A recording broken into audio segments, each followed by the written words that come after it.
A kú déédé àsìkò yìí. Kókó inú ìwé ìròyìn la mú wá fún yín láti inú àwọn ìwé ìròyìn ilé wa. Orúkọ tèmi ni Ọmọgbémisọ́lá ọmọ Alọ́gọ̀madẹ̀.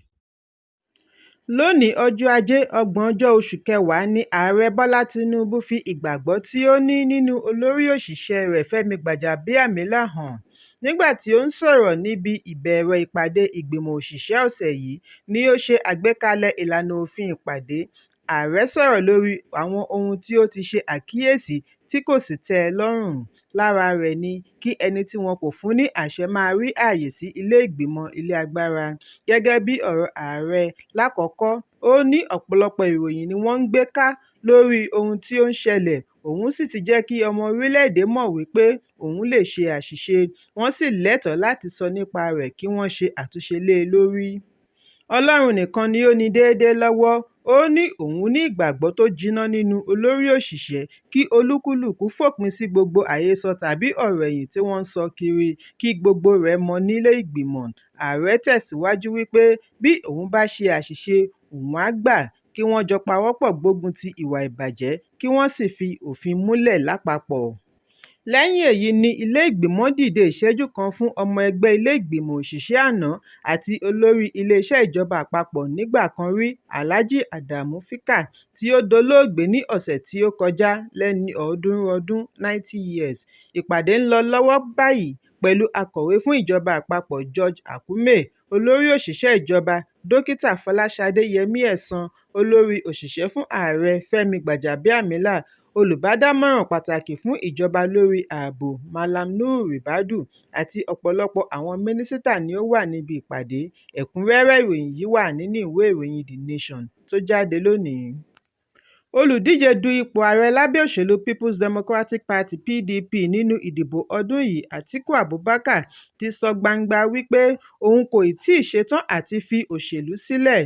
Atiku sọ eléyìí lónìí ọjọ́ Ajé ní olú iléeṣẹ́ ẹgbẹ́ PDP ní ìlú Àbújá. Nínú ọ̀rọ̀ rẹ̀, ó ní bí ẹ bá rò wípé mo máa lọ, ẹ gbàgbé, kò jọ ọ́ rárá.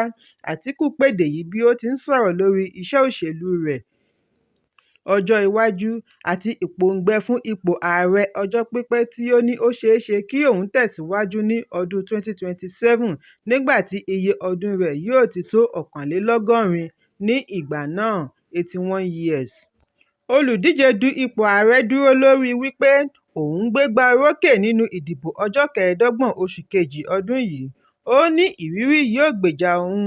Ó fi kún un wípé ìtumọ̀ ìdájọ́ tí ilé-ẹjọ́ tó ga jùlọ gbé kalẹ̀ ni wípé ìwà ọ̀daràn dáa, ó sì lérè. Ọjọ́bọ̀ tí ó kọjá ní ilé-ẹjọ́ tó ga jùlọ dá ìgbẹ́jọ́ tí Atiku àti ẹgbẹ́ òṣèlú PDP pè nù látàrí wípé kò lẹ́sẹ̀ ńlẹ̀. Atiku ní ó pe ẹjọ́ tako ìdájọ́ ilé-ẹjọ́ tribunal níbi tí ó ti lọ tako èsì ìdìbò tí ó gbé ààrẹ Tinubu wọlé lábẹ́ òṣèlú All Progressives Congress (APC). Ìdájọ́ ilé-ẹjọ́ tribunal kò tẹ́ Atiku lọ́rùn ni ó ṣe gba ilé-ẹjọ́ kòtẹ́milọ́rùn lọ.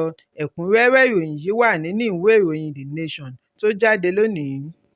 Gómìnà ìpínlẹ̀ Ògùn Dàpọ̀ Abíọ́dún ti sọ wípé ìjọba yóò ṣe àgbékalẹ̀ ìgbìmọ̀ alámòójútó ètò ìsìnkú tó bójú rí fún olóògbé Ìyálóde ilẹ̀ Ẹ̀gbá, Ìyáàfin Àlàbá Lawson.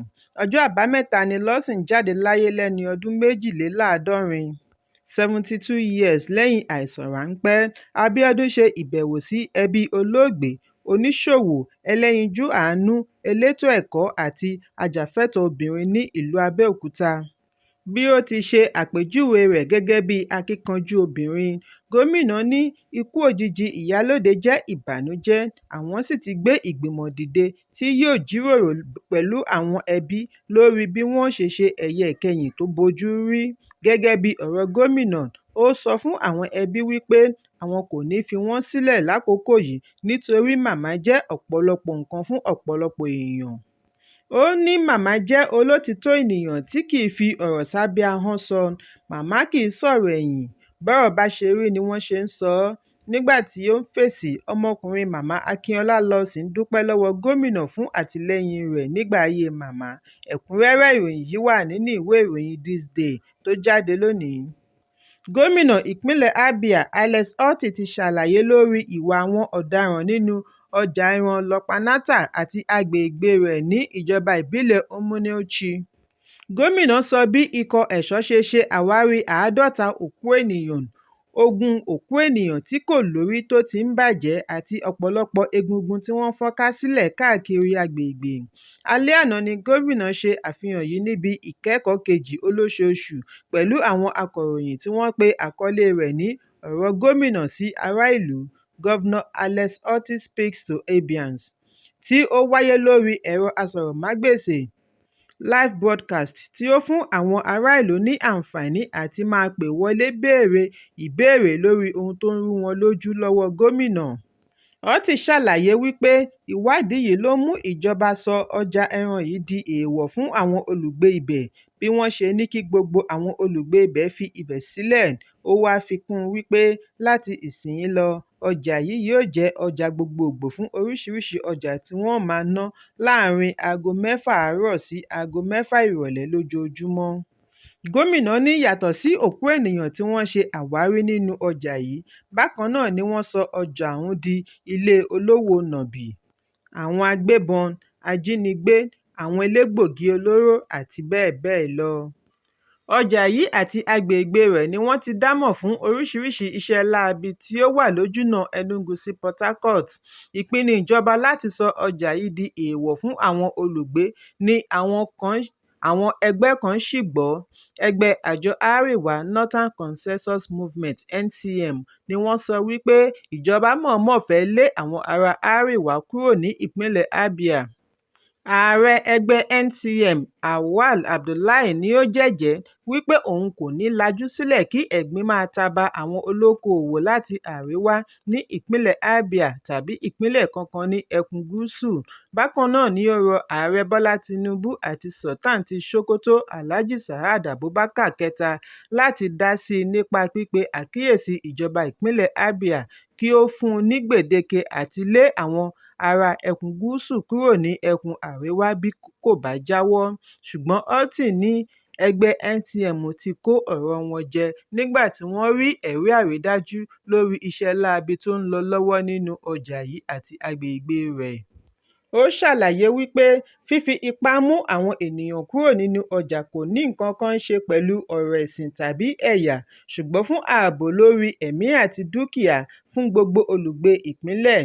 Ó ní àwọn ọ̀daràn kì í béèrè ibi tí ènìyàn ti wá kí wọ́n tó ṣe ìkọlù. Gómìnà wá fi dá àwọn ará ìlú lójú wípé Umunneochi àti agbègbè rẹ̀ ti wà ní àlàáfíà báyìí lẹ́yìn gbálẹ̀-gbátà tí àwọn ẹ̀ṣọ́ ṣe. Àwọn sì ní ìrètí láti tẹ̀síwájú kí ìwà ọ̀daràn lè dẹ́kun pátápátá. Ẹ̀kúnrẹ́rẹ́ ìròyìn yìí wà nínú ìwé ìròyìn Thisday tó jáde lónìí. Àwọn agbébọn tí wọ́n fura wípé wọ́n jẹ́ ọmọ ẹgbẹ́ Boko Haram ni wọ́n ṣe ìkọlù sí ìlú Beneshik, olú iléeṣẹ́ Koga níjọba ìbílẹ̀ Borno. Wọ́n sì pa Chief Imam Sheikh Babagoni Mokhtar Malunti lówùúrọ̀ òní ọjọ́ Ajé. Bákan náà ni wọ́n dáná sun àwọn ìwé Kùránì olóògbé yìí. Kí ó tó di olóògbé, Sheikh Malunti jẹ́ ìlúmọ̀ọ́ká onímọ̀ Kùránì àti Chief Imam mọ́ṣáláṣí Beneshik. Èyí ń wáyé bí ẹgbẹ́ adàlúrú mìíràn ṣe ìkọlù sí abúlé Makinta Kururi ní Beneshik tí wọ́n sì jí ọdẹ 2 gbé nínú ìkọlù ọ̀tọ̀ọ̀tọ̀. Bí a kò bá gbàgbé wípé oṣù tí ó kọjá ni àwọn adàlúrú yìí pa àbúrò lọ́kùnrin fún Chief Imam. Beneshik jẹ́ 70 kìlómítà ọkọ̀ wíwà láti Maiduguri tí ó wà lójúnà Kano sí Damaturu sí Maiduguri. Nígbà tí ó ń fìdí ọ̀rọ̀ yìí múlẹ̀, alága fìdíhẹẹ́ fún ìjọba ìbílẹ̀ Kansu Kaga, Honorable Mustapha Bukar Baima, nínú ìfọ̀rọ̀wánilẹ́nuwò pẹ̀lú akọ̀ròyìn fi ìyàlẹ́nu rẹ̀ hàn sí ìgbésẹ̀ tuntun àwọn adàlúrú tí ó ti dẹ́mi ọ̀pọ̀lọpọ̀ ẹ̀mí légbodò, pàápàá jùlọ ìṣekúpa Chief Imam, àbúrò rẹ̀ àti ọdẹ 2 lágbègbè. Gẹ́gẹ́ bí ọ̀rọ̀ adelé alága, ó ní àwọn gba ìpè òjijì wípé àwọn agbébọn ti pa Chief Imam sí ilé rẹ̀ láàrin aago 1 kọjá ìṣẹ́jú 15 lóru mọ́jú òní. Ó ní àwọn agbébọn yìí kọ́kọ́ ya wọ ilé olùkọ́ Ìsìláàmù kan tí wọn kò fẹ́ dárúkọ rẹ̀. Nígbà tí wọ́n rí i wípé kò jọ àwòrán tí wọ́n gbé dání ni wọ́n ní kí ó padà wọ ilé rẹ̀ jẹ́jẹ́ láì pariwo. lẹ́yìn èyí ni wọ́n wọ ilé mìíràn tí wọ́n bá chief imam níbi tí ó ti ń gba àdúrà. Bí wọ́n ṣe fìdí ẹ̀ múlẹ̀ wípé òun ni ó wà nínú àwòrán tí wọ́n gbé dání ni wọ́n yìnbọn fún un tí wọ́n tún dáná sun àwọn ìwé kùránì rẹ̀. Ètò ìsìnkú rẹ̀ yóò wáyé nírọ̀lẹ́ òní gẹ́gẹ́ bí ìlànà mùsùlùmí. Ẹ̀kúnrẹ́rẹ́ ìròyìn yìí wà nínú ìwé ìròyìn Vanguard tó jáde lónìí. Lónìí ọjọ́ ajé ni ọba ilẹ̀ Bìrìtìkó ọba Charles kẹta yóò mórílé ilẹ̀ Kẹ́ńyà gẹ́gẹ́ bí ìbẹ̀wò àkọ́kọ́ lẹ́yìn ìyànsípò sí ilẹ̀ àjọní àwọn orílẹ̀-èdè Commonwealth Nation, níbi tí ó ti kojú ìpè lọ́tùn-ún-lósì fún ìtọrọ ìdáríjì lórí ìgbésẹ̀ tí ó wáyé nígbà ayé amúnisìn. Ọba àti olórí Camilla wà ní ojúnà Kẹ́ńyà fún ìbẹ̀wò ọlọ́jọ́ mẹ́rin bí ó tilẹ̀ jẹ́ wípé kókó ìbẹ̀wò dá lórí ìjọba amúnisìn. Wọ́n ní ó yẹ kí Charles yanjú aáwọ̀ tí ìjọba yìí dá sílẹ̀ láti ìgbà náà pẹ̀lú ilẹ̀ Kẹ́ńyà.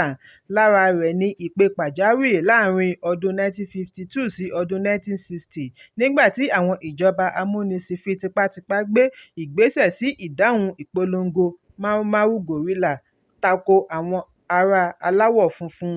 Kò dín ní ẹgbẹ̀rún ènìyàn tí wọ́n dẹ̀mí ẹ̀ légbodò láti ẹ̀yà Kikuyu nítorí ìkọlù. Ìbẹ̀wò yìí ń wáyé bí ilẹ̀ Kẹ́ńyà ṣe fẹ́ ṣe ayẹyẹ 60 ọdún òmìnira kúrò lọ́wọ́ àwọn ará Bìrìtìkó amúnisìn ní oṣù Kejìlá. Ẹ̀kúnrẹ́rẹ́ ìròyìn yìí wà nínú ìwé ìròyìn Vanguard tó jáde lónìí. Kókó inú ìwé ìròyìn tòní kò ní jù báyìí lọ. Ẹ pàdé mi lọ́la fún àkọ́tún ìròyìn. Kí a tó lọ, ẹ má ṣaláì fi àríwísí yín ránṣẹ́, ìyẹn comment, kí ẹ sì bá wa subscribe sí ojúnà wa lórí YouTube kí Kókó Inú Ìwé Ìròyìn lè máa tẹ̀ yín lọ́wọ́ ní kíákíá.